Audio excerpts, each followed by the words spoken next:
You check your bank account and your chest tightens.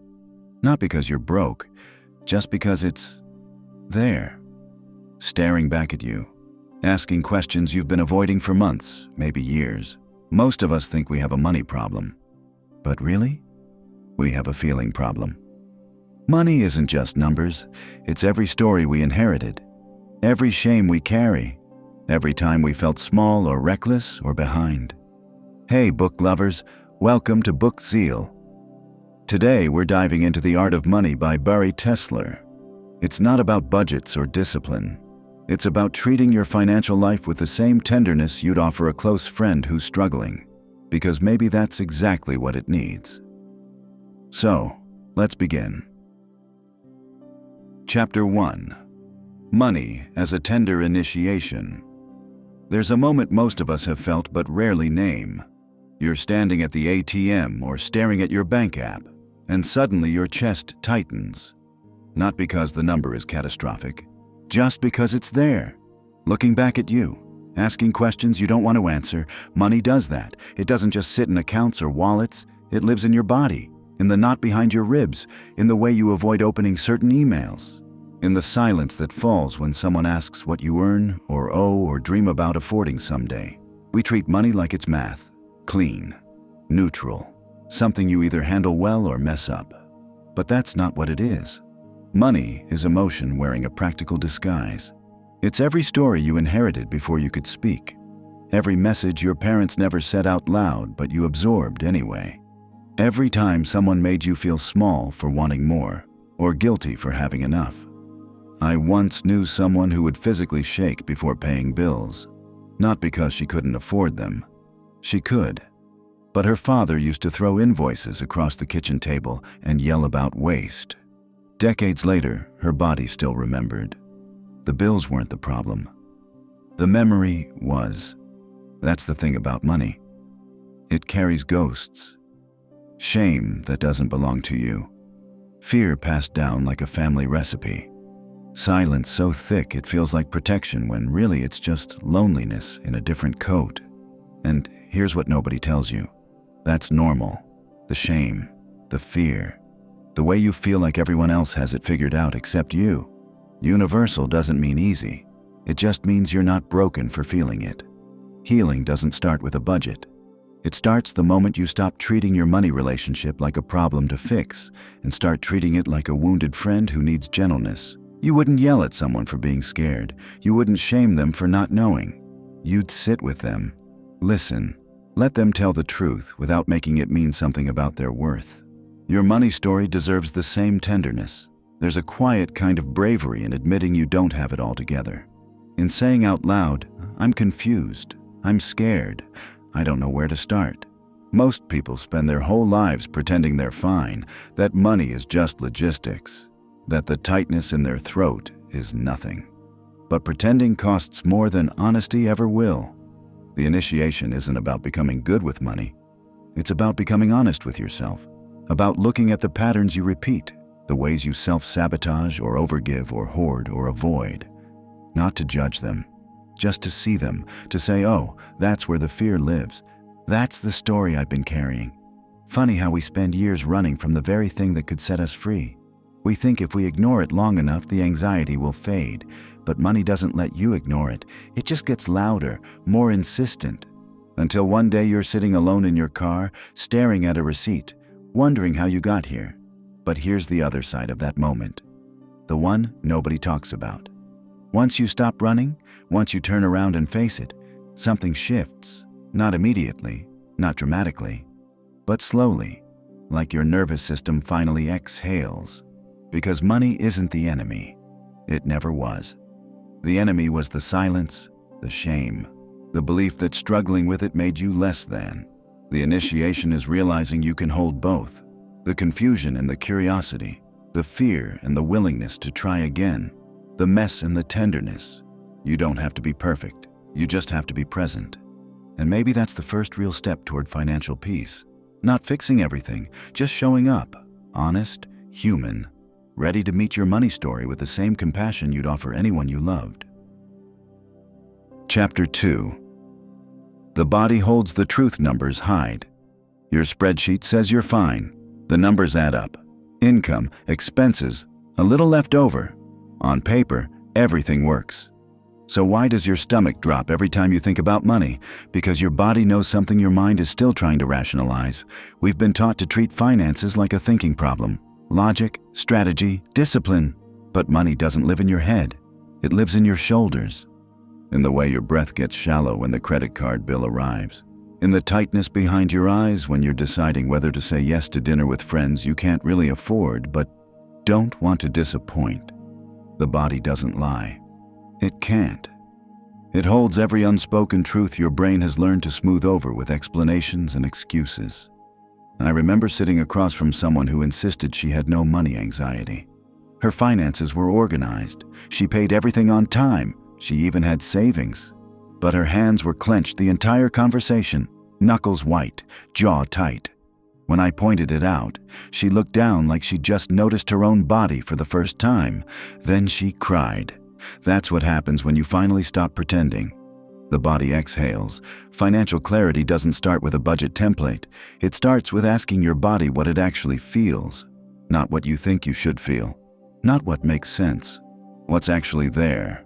Tightness, numbness. A low hum of dread that never quite goes away.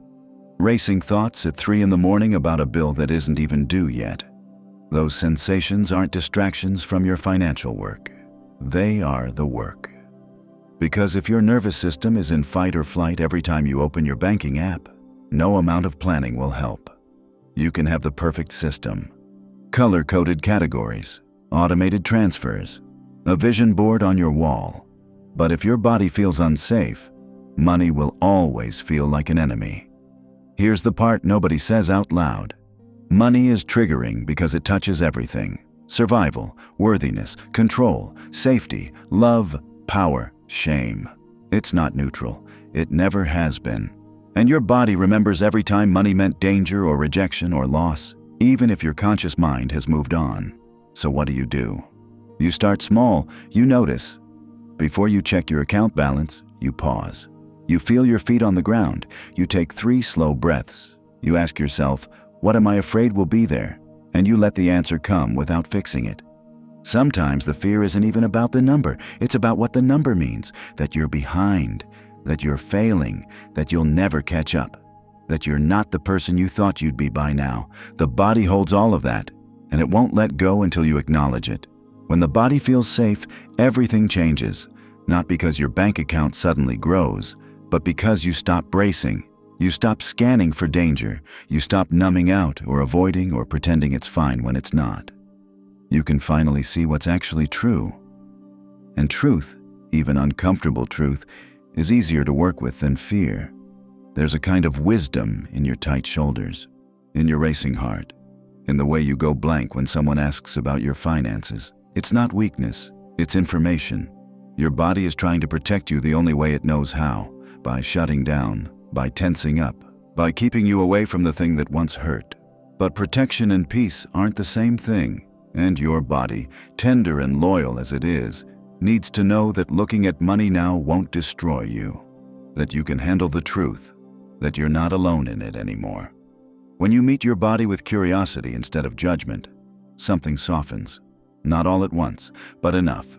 Enough to breathe, enough to stay, enough to start. Chapter 3.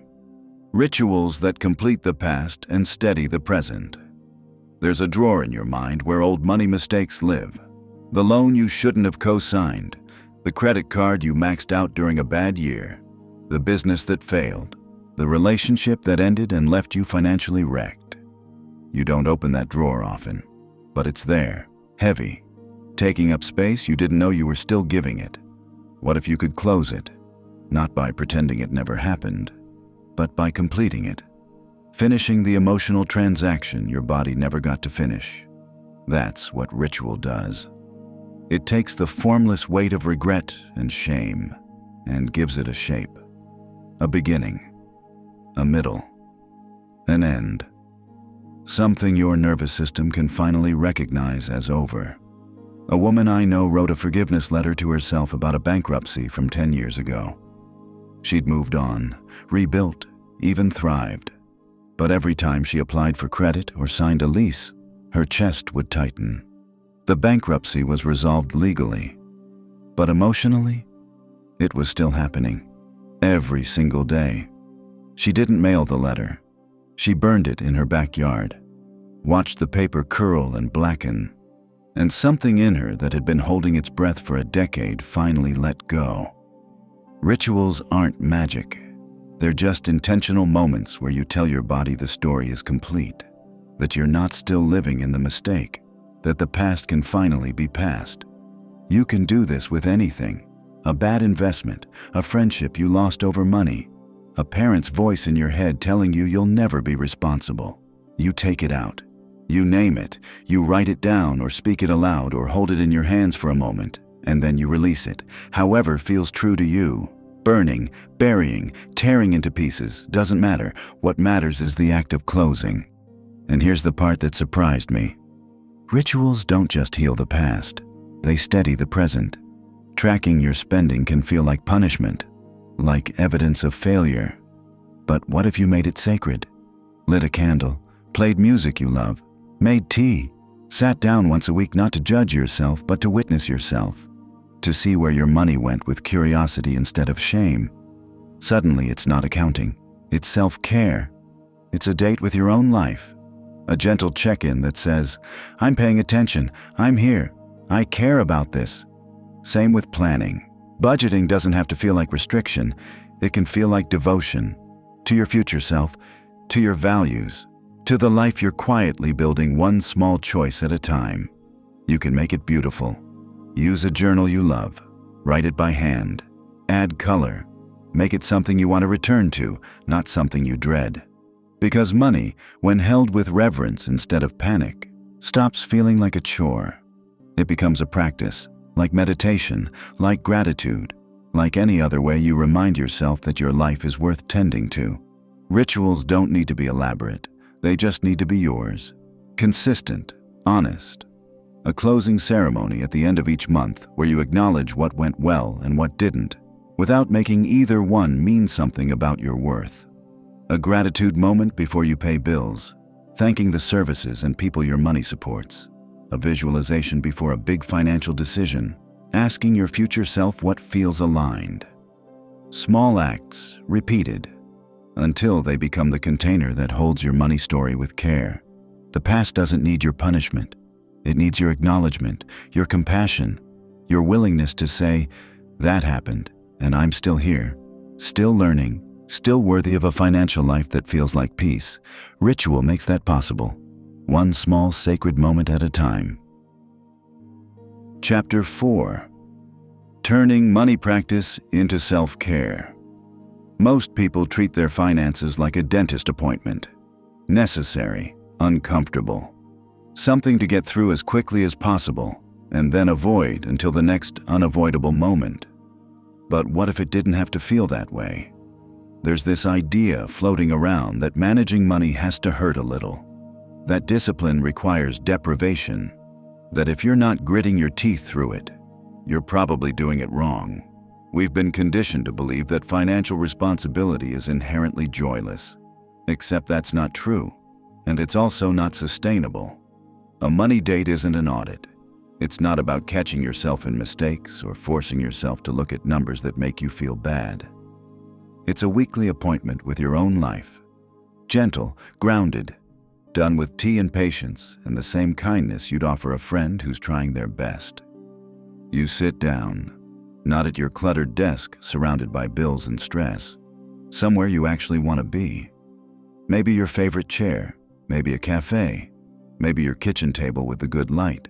You bring something that makes you feel calm, music, a candle, a notebook you like writing in. You're not punishing yourself, you're showing up. And then you look, not at what you did wrong, at what's true. Where did your money go this week? What felt good? What didn't? Not in a shame spiral, just honest, curious, the way you'd observe weather without blaming yourself for the rain. Here's what nobody tells you. Tracking isn't about control, it's about awareness. And awareness, when it's done with compassion, is one of the most healing things you can offer yourself. Because when you track with kindness, you start to see patterns you couldn't see before. Not just where the money went, but why. You notice you overspend when you're lonely or tired or trying to prove something to someone who isn't even paying attention. You see that the coffee habit isn't about coffee. It's about the 5 minutes of peace before work starts. You realize the impulse buys happen after phone calls with your mother. That's values-based bookkeeping. It's not just numbers, it's a map of your inner life. It shows you exactly where your spending aligns with what you actually care about, and where it doesn't, where you're leaking money into things that don't matter while starving the things that do. And that's not about judgment, it's about choice. Once you see it, you can shift it slowly, without drama. You can start funneling more toward what lights you up and less toward what you're doing out of guilt or habit or fear of missing out. I knew someone who realized she spent more on takeout in a month than she did on the art supplies she kept saying she couldn't afford. The takeout wasn't the problem, but it wasn't feeding her. Not really. The art would have. She didn't need a lecture. She just needed to see it. And once she did, the choice became easy. That's what conscious tracking does. It creates peace long before the numbers look perfect, because you're not waiting for some future version of yourself who has it all together. You're working with who you are right now. Messy, human, trying. The balance sheet doesn't have to be flawless for you to feel okay. You just have to know what's happening and why, and whether it's moving you toward the life you want or keeping you stuck in the life you've outgrown. A money date once a week, soft, steady, sacred. Not because you have to, because you're worth the attention, because your financial life, like any part of your life, deserves care. Not someday, today. Chapter 5. Building your village and your living money map. You weren't meant to do this alone. Somewhere along the way, we started believing that financial competence means total independence, that asking for help is admitting failure, that if you need a therapist to talk about money shame or a bookkeeper to untangle your accounts or a friend who actually understands what you're going through, you're somehow less than. But that's not wisdom. That's isolation wearing a mask of self-reliance. Your financial life is part of your actual life. And no one builds a life alone. You have people who help you think, who hold you accountable, who remind you what you're working toward when you forget. People who've been where you are and made it through. People who know more than you and don't make you feel small for not knowing. A good therapist can help you see the childhood wound underneath the spending pattern. A skilled bookkeeper can turn chaos into clarity without judgment. A trusted friend can sit with you while you open the scary email. These people aren't luxuries. They're essential members of your financial body, the support system that makes the whole thing possible. And here's what changed for me. Once I stopped trying to white-knuckle my way through alone, everything got lighter. Not easier, but lighter. Because I wasn't carrying it all by myself anymore. You need your village. The people who get it, who won't shame you, who'll celebrate the small wins and hold space for the setbacks. You need permission to need them. And you need to stop pretending you don't. But support isn't the only structure that holds you. You also need a map, not a rigid plan. A living map. One that breathes with you, that accounts for survival and thriving and dreaming all at once.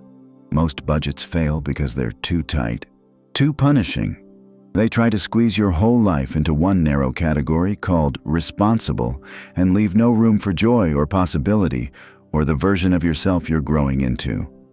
A 3-tier money map is different. It holds everything.